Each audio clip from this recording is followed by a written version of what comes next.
तुम्हें कितनी बार बताया है, मेरे तैयार होने से पहले मेरा नाश्ता तैयार हो जाना चाहिए।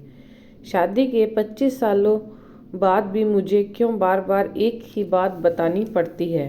लता, तुम्हें क्या है? तुम तो आराम से घर पर रहोगी, मुझे काम पर जाना पड़ता है। तुम हो कि हमेशा बेवकूफ़ों जैसी हरकतें करती रहती हो। अगर तुम यह जानबूझकर करती हो तो याद रखना, मुझसे बुरा कोई नहीं होगा। आज भी प्रशांत का पारा चढ़ा हुआ था। इन कटु शब्दों में अपना गुस्सा उतारते हुए, गीला तौलिया कुर्सी पर फेंकते हुए, प्रशांत गुस्से से लता की तरफ देखने लगा। लता के लिए प्रशांत का ये बेवजह का गुस्सा कोई नई बात नहीं थी। वह महीने में 3-4 बार ऐसी ही लता पर बरस पड़ता था।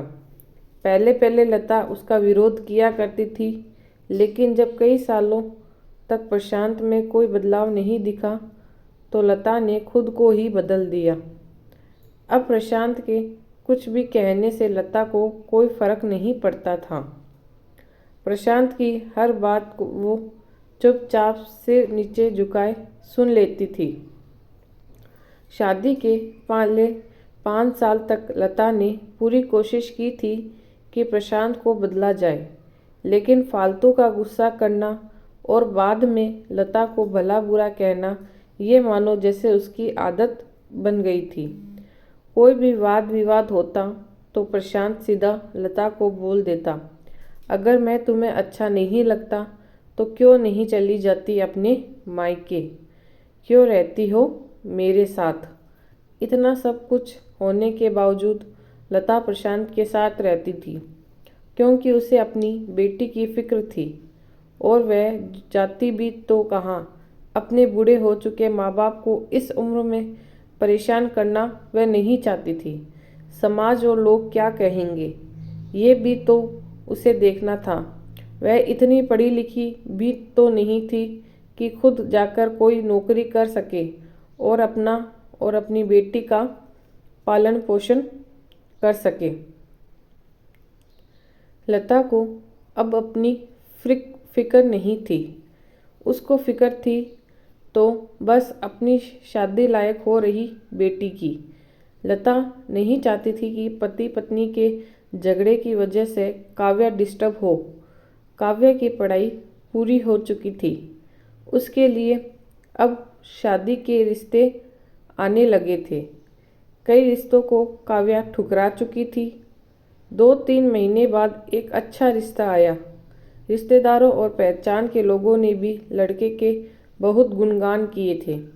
प्रशांत एक शाम अपनी बेटी के पास बैठकर उससे बताने लगा, काव्या, बहुत अच्छा लड़का है, पढ़ा लिखा है, बड़ा घर है, बहुत अच्छी नौकरी है।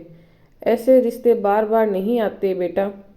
इस बार इस रिश्ते के लिए मना मत करना। काव्या अपने पिता से ज़्यादा बात नहीं करती थी। शायद डरती थी, आज शायद नफरत करती थी, लेकिन आज वो अपनी पूरी हिम्मत इकट्ठा करके बोली, मुझे अभी शादी नहीं करना है पापा, मैं नौकरी करना चाहती हूँ। खुद अपने पैरों पर खड़ी होना चाहती हूँ और कुछ बनना चाहती हूँ। हाँ तो उसमें क्या बड़ी बात है। मैंने लड़के की से बात की है, वह तुम्हें किसी बात के लिए नहीं रोकेगा। तुम शादी के बाद भी नौकरी कर सकती हो, वह तुम्हें नौकरी के लिए परमिशन दे देगा। प्रशांत बोला, मेरा नौकरी करना या ना करना उसकी परमिशन पर क्यों डिपेंड रहेगा पापा। काव्या ने पूछा ये सवाल अपने पापा से कि मेरा नौकरी करना उसके ऊपर क्यों डिपेंड है। मैं कह रहा हूँ ना, तुम्हें किसी भी चीज़ की कमी नहीं होगी वहाँ। ऐसे रिश्ते बार बार नहीं आते, इसे ठुकरा मत, बहुत खुश रहोगी तुम वहाँ पर। प्रशांत अपनी बेटी को ये सारी बातें जो है वो समझा रहा था। पापा, क्या मैं उतनी ही खुश रहूँगी जितनी मम्मी इस घर में खुश है। काव्या ने तंज कसते हुए कहा। तंज यानी अपने पापा को उसने एक टोंट मारा इस बात का। आज तुम्हारी जबान कुछ ज़्यादा नहीं चल रही? प्रशांत गुस्से से आंखें बड़ी करते हुए अपनी बेटी की तरफ देखते हुए बोला, पापा मुझे शादी ही नहीं करनी है, क्योंकि शादी के बाद अगर वह लड़का आपके जैसा निकला तो मैं क्या करूँगी? मुझे आपके जैसा जीवन साथी नहीं चाहिए जो बिना बात के मुझ पर हमेशा चिल्लाए। मुझे कुछ भी अपनी पसंद का लेना हो तो 10 बार सोचना पड़े, कहीं वह नाराज़ ना हो जाए। मेरी तबीयत कैसी भी हो उसे परवाह ना हो। रोटी थोड़ी सी मोटी बन जाए तो घर सर पर उठा ले। उसकी चेक बुक ना मिले तो भी मेरा ही दोष निकाले और हर छोटी मोटी बात पर मुझे मायके जाने के लिए कहे। काव्या ने अपना दिल खाली करते हुए पापा से सब कह दिया।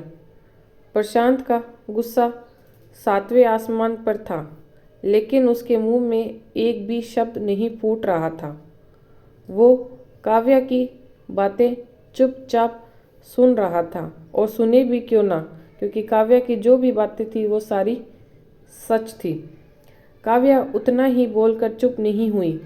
आज पहली बार वे अपने पापा के सामने इतना कुछ बोल रही थी। पापा, आपने माँ के साथ हमेशा गलत व्यवहार किया। आप अपने ऑफिस का गुस्सा बिना सोचे समझे माँ पर उतार देते हैं। कभी इस बात की परवाह भी नहीं करते कि उन्हें कैसा लगता होगा। आपकी बातें सुन सुन माँ ने अपना स्वाभिमान खो दिया।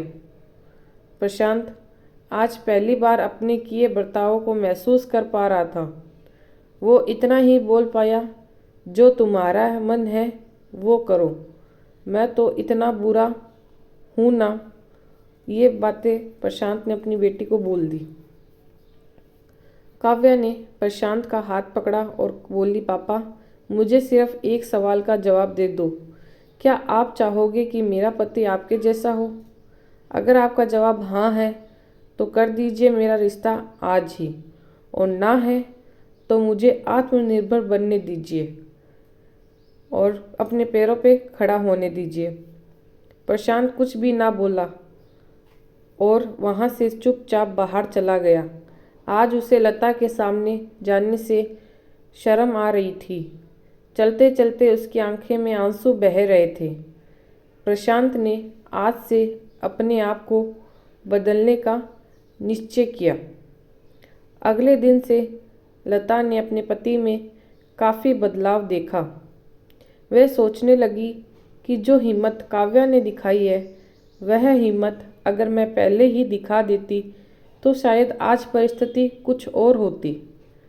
अब काव्या पढ़ लिख कर अच्छी नौकरी करने लगी थी और 3 साल बाद उसके लिए एक अच्छा रिश्ता आया।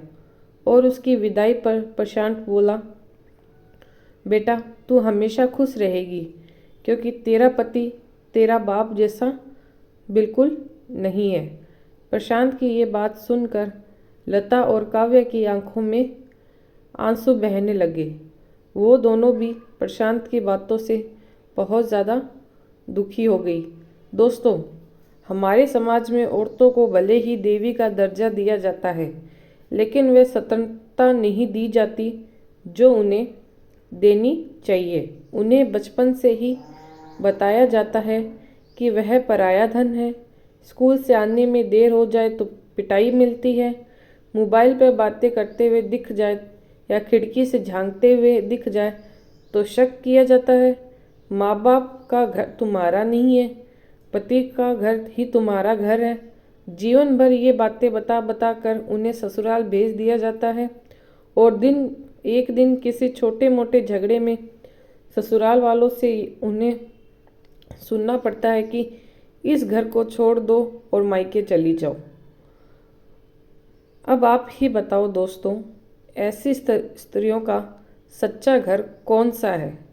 आखिरकार वह किस घर को अपना कहे? कहानी कैसी लगी कृपया कमेंट के माध्यम से ज़रूर बताएं। चैनल को सब्सक्राइब नहीं किया है तो जल्दी से जल्दी जाके चैनल को सब्सक्राइब कर लीजिए और बेल आइकन पे क्लिक कर दीजिए।